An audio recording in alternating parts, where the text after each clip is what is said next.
आगामी 30 अप्रैल से शुरू होने वाली चारधाम यात्रा की तैयारी शुरू हो गई है। चारधाम यात्रा की व्यवस्थाओं पर हितधारकों की सरकार के साथ बैठकों का सिलसिला भी शुरू हो गया है। उत्तराखंड में सरकार चारधाम यात्रा की तैयारियों को लेकर लगातार बैठकें कर रही है और यात्रा व्यवस्थित ढंग से संचालित करने के लिए लगातार प्रयास किए जा रहे हैं। और आज चारधाम तीर्थ पुरोहित महापंचायत के एक प्रतिनिधिमंडल ने पर्यटन सचिव सचिन कुर्वे से सचिवालय में मुलाकात कर चारधाम यात्रा से जुड़े तमाम पहलुओं पर चर्चा की। सचिव ने से मुलाकात के बाद चारधाम महापंचायत से जुड़े तीर्थ पुरोहितों ने मीडिया से रूबरू होते हुए बताया कि उन्होंने पर्यटन सचिव से मुलाकात के दौरान यात्रियों की संख्या निर्धारित नहीं करने और चारों धामों की तमाम व्यवस्थाओं के साथ ही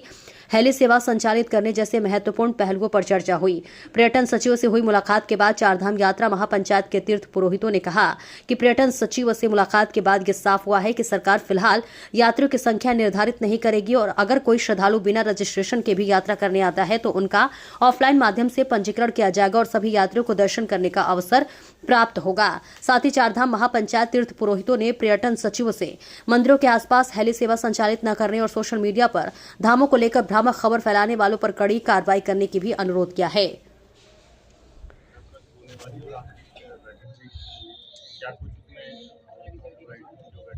देखिए, पर्यटन सचिव सचिन कुर्वे जी के साथ आज हमने जो आगामी यात्रा काल है इस वर्ष का 2025 का चारधाम यात्रा के सरल और सुगम कैसी हो इसको लेकर के विस्तार से चर्चा हुई। इसमें हमारे साथ चारों धामों के तीर्थ पुरोहित थे और चारों धामों के होटल एसोसिएशन के साथ व्यापार सभा से जुड़े हुए पदाधिकारी भी थे। कुछ चीज़ें पिछले समय में ऐसी आई है कि जो हमको लगा कि उत्तराखंड में जो चारधाम यात्रा है जो अनादिकाल से होती आ रही है वो परंपरागत हट के कुछ नए अभिनव प्रयोग सरकार या शासन की ओर से किए जा रहे हैं। उसको लेकर जो हमारे बीच में एक थोड़ा वो था उसको हमने पर्यटन सचिव के सामने रखा और उसमें से एक महत्वपूर्ण बिंदु ये था कि जैसे एक इस समय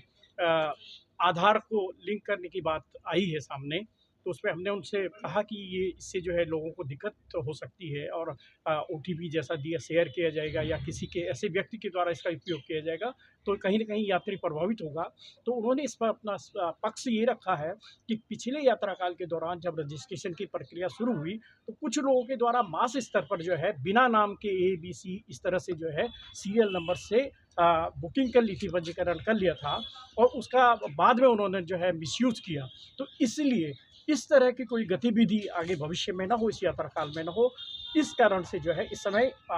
आधार की सुविधा दी गई है। लेकिन एक महत्वपूर्ण बात ये है कि इस समय यात्रा में जो यात्रियों की संख्या का निर्धारण है उससे संबंधित अभी कोई ऐसा विषय नहीं है और ना शासन सरकार की ऐसी कोई मंशा है कि यात्रियों की संख्या को लिमिट किया जाए। लेकिन फिर भी अगर क्राउड इस तरह से हो जाता है तो उसके मैनेजमेंट के लिए शासन प्रशासन और संबंधित जिलाधिकारी डिस्ट्रिक्ट वो अपना एक मैनेजमेंट करेंगे। दूसरी एक महत्वपूर्ण बात ये आई है कि हमारे केदारनाथ के तीर्थ पुरोहितों ने एक बात रखी थी कि अधिकांश कुछ हेली ऐसी सेवाएं हैं कंपनियां कि जो मंदिर के आसपास से जो है उड़ती हैं,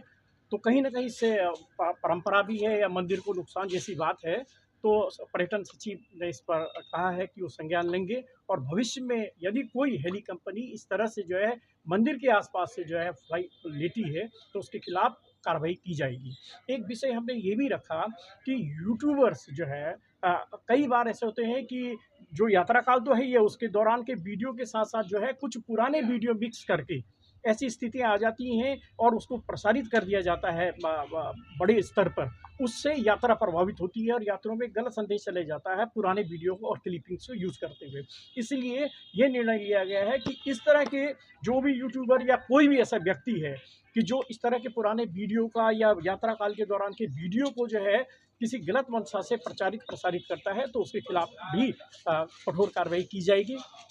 इसके अलावा चारों धामों में किस तरह से यात्रा बेहतर हो और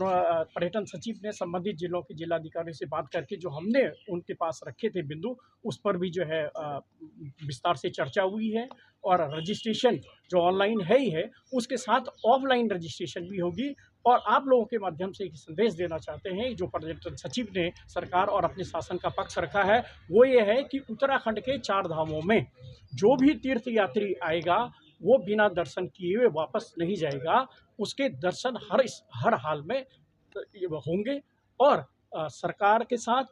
शासन के साथ, चारों धामों के तीर्थ पुरोहित, होटल एसोसिएशन और जो हितधारक हैं वो सहयोग करेंगे।